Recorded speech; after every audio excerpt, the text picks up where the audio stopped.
morning everyone. So before we start learning what is international finance, it is important to understand that why does trade take place across the boundaries. So when we want to understand the interaction of countries and companies across borders, it is important that you should know that the first important theory from economics that gives rise to international trade is theory of comparative advantage.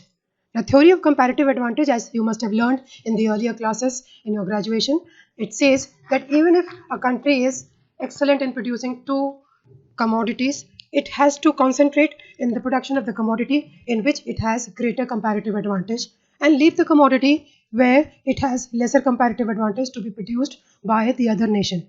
And this is how the trade takes place. Now let's see how different economic scenarios across the globe is giving rise to different types of trade. Now, when we talk of Japan and United States of America, these countries are known for technological advancements. So these are the countries which basically focus on the production of technology products. If we talk of China, India, Brazil, these are the countries where the labor cost is very less and hence they are focusing more on the labor intensive industry. So they are concentrating on agriculture, they are concentrating on handmade products and any such industry where more and more labor is required. Now if we talk of island nations such as Mauritius, Andaman Nicobar and other such places, that these places are generating their revenue through tourism. So they are not manufacturing anything, neither are they involved in agriculture, rather they generate their revenue through import, through tourism, and with that money they are importing all the commodity that they need for their day-to-day lives. Now the next theory that again is the basic tenet and gives rise to international trade is theory of imperfect market. Now here we need to understand that not every market is perfect for production of all the commodities. So the basic factors are that there are certain factors of production that are immobile in nature. In this we can count land, we can talk of even labor, even not labor can move easily across borders. Then there are cost and restrictions to the transfer of the resources as well as people, and that is why they are used for production, restriction and transfer of funds. And then there is imperfect market which provides opportunities to multinational corporations to enter into different terrains and mint money, benefit that host nation as well as take profits back into their home nation. The third important theory, which is again a basic tenet for international business, is the theory of product cycle. Now here this theory says that every product when it's launched into the market, it takes time to reach to maturity, but when it reaches the maturity level, it then becomes again the growth tapers down. Now if you have to study the product cycle theory in the international scenario, then it is important to go through these 5 stages. The first stage is the firm creates a product to accommodate the local demand. Local means the domestic demand. Once the company has gained expertise in this, now that company will start eyeing foreign markets. So the stage number 2 is that firm exports products to accommodate the foreign demands.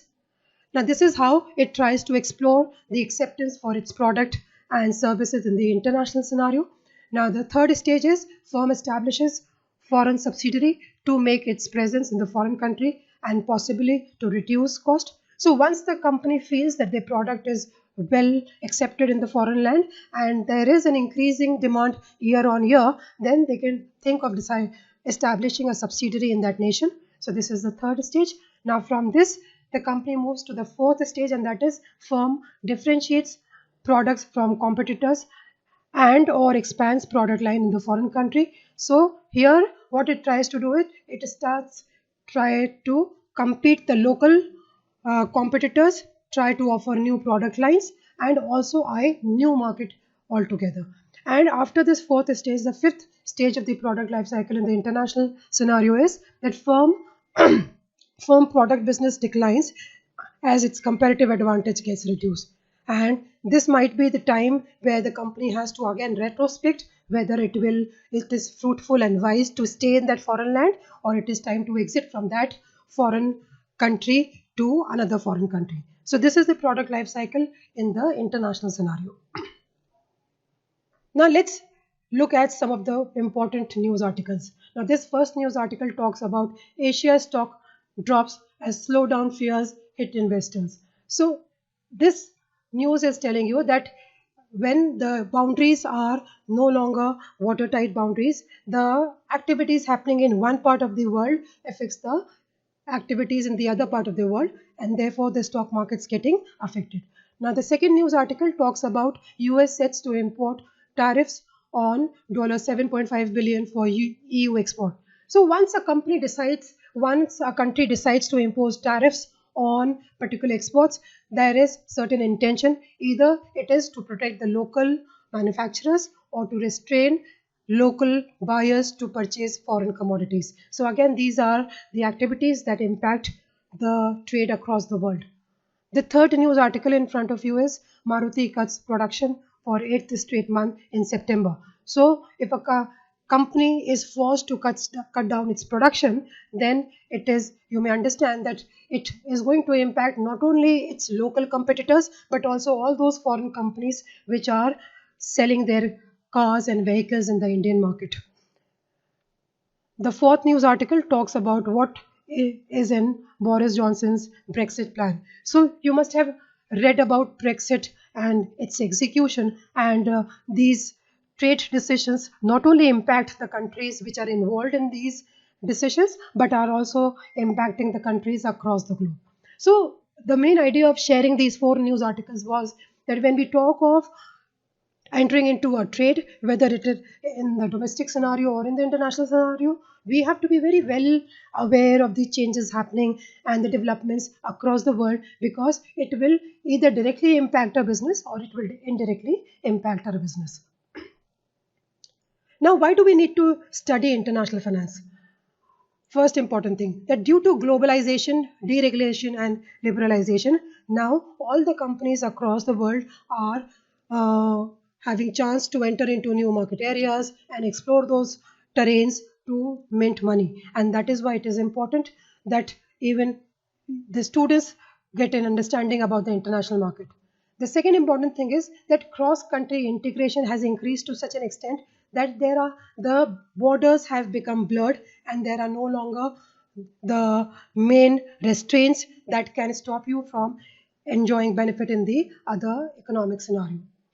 The third, increased opportunities and risk. So here, when you act as a finance manager for a company, it is your duty to increase the shareholders' value and increase the profitability of the company. And for that, you should not restrict yourself to looking at the local domain, but you can also look at the international opportunities as well.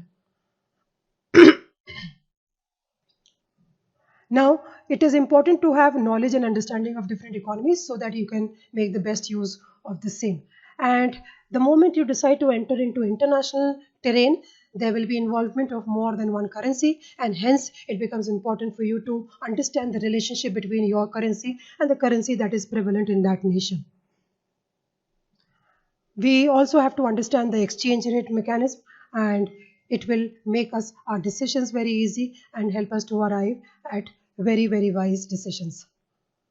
Then, once we talk of global competitiveness, it is not only that we are facing the threat from the local competitors, even the foreign companies can enter into our nation and give you a threat. So, because it is such a volatile and a globalized scenario, it is important that a clear understanding of the international market must be acquired. Again, I'll close with these two news articles. The first one talks about trade opportunities between US and India, historic. So whenever there is such a hype in the market, it is making people feel encouraged about better prospects for both the nations. The second news article talks about India can win big for inevitable 350 to 550 billion export moving out of China. So here the research agencies said that because companies have decided to move out of China, they will be looking at new locations. So along with Vietnam, Taiwan and Mexico, the other favorite location can be India. Again, this gives good sentiments for the Indian market, and people will have greater faith in the future development of the Indian market. Thank you so much.